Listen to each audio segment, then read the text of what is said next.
से कि नॉर्मलाइजेशन रद्द करना चाहिए। 3 दिन तक बीपीएससी का सर्वर डाउन रहा, उस दौरान 80,000 विद्यार्थियों का फॉर्म नहीं भर सका। ये विद्यार्थी की कमी है कि या सर्वर की कमी है? कम से कम इतना तो समझना चाहिए कि अपनी गलती एक्सेप्ट करे। और 2 महीना से आयोग गोल गोल बातें घुमा रहा है। टीचरों से जो मीटिंग किया गया था, उस मीटिंग का वीडियो रिलीज कर दे कि वहां पर आयोग किस तरह से हम लोगों के ऊपर अपनी बात थोप रहा था। और आयोग ने उस समय बोला था कि हम लोग 15 नवंबर को विद्यार्थियों से मीटिंग करेंगे। बस वो ओरिजिनल वीडियो कर दे, बाहर रिलीज कर दे, सारा दूध का दूध और पानी का पानी हो जाएगा। अफवाहों से नहीं काम चलेगा। पटना वाले खान सर को गिरफ्तार कर लिया गया। अब क्यों गिरफ्तार किया गया? तो आपको पता है कि हर राज्य में जो छात्र हैं वो संघर्ष कर रहे हैं, जो परीक्षाएं हैं उनकी पारदर्शिता समाप्त हो चुकी है। पेपर लीक एक बड़ी वजह है विद्यार्थियों की, जो सबसे बड़ी समस्या के रूप में। अब एक नए तरीके से नॉर्मलाइजेशन की एक अवैध व्यवस्था आ रही है, अब ये बीपीएससी में भी है। तो छात्र अब सड़क पे आए, तो उसी के समर्थन के लिए जो अव्यवस्थाएं हैं, खान सर भी आ गए। अब जब खान सर आए तो उन्हें आप देखोगे गिरफ्तार कर लिया। उन्होंने ऐसी तो कोई काम नहीं किया, उन्होंने बस इतना ही तो मांग रखी कि जो छात्र हैं उनकी समस्याओं को सुना जाए और समस्याओं जो हैं उनको समाप्त किया जाए। ये जो नॉर्मलाइजेशन की एक अवैध व्यवस्था अपने सगे संबंधियों को, रिश्तेदारों को घुसाने की एक नई चलन में आई, अभी आप यूपी में देख रहे थे। आपके यूपी पीएससी के लड़के आंदोलनरत थे, अब जब उनका खत्म हुआ तो बीपीएससी ने अपने यहां लगा दिया। उसी को लेकर वो गए थे, अब उनको गिरफ्तार कर लिया गया, बीपीएससी के ऑफिस नहीं जाने दिया गया। तो अब हर जगह पर नेता भी तो यही मांग करते हैं, जब चुनाव लड़ते हैं तो वादे तो यही होते हैं, युवाओं के सपने साकार करेंगे, महिलाओं की जो व्यवस्थाएं हैं उनको सम्मान दिलाएंगे, किसानों के हक के लिए लड़ेंगे। पर जब नेता बन जाते हैं तो आप देखोगे सब खत्म हो जाता है। आज सबसे ज्यादा अगर दुर्दशा है इस देश में तो युवा की है, महिला की है, किसान की है। सभी अपने हक के लिए अगर जाते हैं तो उन पर लाठियां बरसा दी जाती हैं। अब युवा जो एक नौकरी के तलाश में, किसी प्रकार से एक छोटी सी नौकरी मिल जाए जिससे दाल रोटी की व्यवस्था हो जाए, उस पर भी आप देखोगे प्रश्न चिन्ह लग रहा है। पैसा देके लोग नौकरी पा रहे हैं। अभी भी बिहार की आप देखोगे एक परीक्षा रद्द की गई क्योंकि उसमें नकल माफिया, नकल हो गई एक लेवल पर। आप देखोगे जब आप नकल नहीं रोक पा रहे हो, बीपीएससी में जब छात्र फॉर्म भर रहे थे तब आप देखोगे आपका सर्वर चला जाता है और फिर भी आप डेट नहीं बढ़ाते, उसमें छात्रों की क्या गलती है?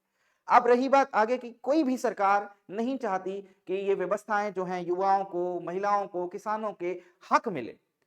कोई नहीं चाहता कि शिक्षा व्यवस्था अच्छे तरीके से हो जाए। जहां पर Bharat digital India, make in India, बहुत सारे नारे चलते हैं, बेटी बचाओ, बेटी पढ़ाओ, और उसी बेटी को घसीट दिया जाता है रोड पर, उसी बेटी पर लाठियां बरसा दी जाती हैं। और 2047 तक हम विकसित राज्य की बात करते हैं, अमृत काल की बात करते हैं, पर एक ऐसी पारदर्शी व्यवस्था नहीं ला पा रहे हैं जहां पर पेपर लीक ना हो। ये हर राज्य की समस्या है, बिहार की नहीं है, यूपी की भी है, एमपी की है। आपको पता होगा बिहार में आपका आरओ में नकल हुई, वो रद्द हुआ, यूपीपी में नकल हुई, वो रद्द हुआ, फिर रीग जाम हुआ, वहां पर भी नॉर्मलाइजेशन से बहुत सारे प्रश्न चिन्ह खड़े हो रहे हैं। वैसे ही एमपी में आपने देखे होंगे, आप अगर राजस्थान चले जाओ तो वहां पर एसआई घोटाला, और बिहार में तो घोटाला ही घोटाला।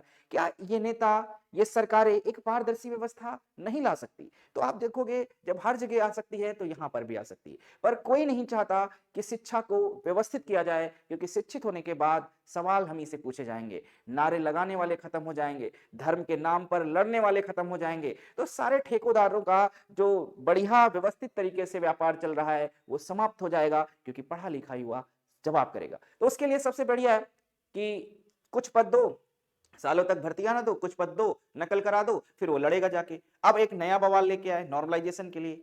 अब इससे क्या हो रहा है, देश में युवा शक्ति है, और युवा शक्ति कहां है? रोड पर है, और उन शक्तियों का यूज करने वाले घर में मौज काट रहे हैं।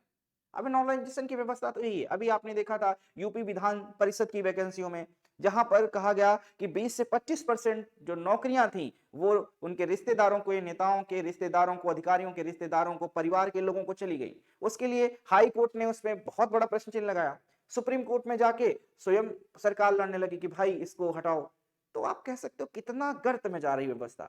और आप लोग भी धर्म के नाम पर, मजहब के नाम पर लड़ना छोड़िए और अपने व्यवस्थित अपनी जीविका को चलाने के लिए मेहनत करिए। नहीं तो ये नेता हैं हमें इसी लपेटे में लिए रहेंगे, और जब कोई आएगा तो उसकी आवाज दबा दी जाएगी। मेरा ही ट्विटर हैंडल, जब यूपीपी का एग्जाम के लिए मैंने एक ही वीडियो बनाया और ट्विटर ही खत्म कर दिया, एक्स पे मेरा काम ही खत्म कर दिया। तो ये क्या है? अभिव्यक्ति की आजादी को दबाना है। हमारा राइट है आंदोलन करना शांतिपूर्वक, कहीं भी जाने का अधिकार है हमारा शांतिपूर्वक, और आज हमको क्या हो रहा है, हर जगह रोका जा रहा है। मैं वर्तमान सरकारों की बात नहीं कर रहा, हर सरकार यही चाहती है और हर सरकार आने के बाद यही करती है। युवा, किसान, महिला सभी प्रताड़ित रहते हैं और आगे भी हमें नहीं लगता कि अमृतकाल में कुछ हो पाएगा, आगे भी ऐसा ही चलेगा। पर ये बहुत गलत बात है अगर खान सर को गिरफ्तार किया गया। जय हिंद, नमस्कार। अगर ये सही लगे बातें तो शेयर जरूर करिएगा। जय हिंद।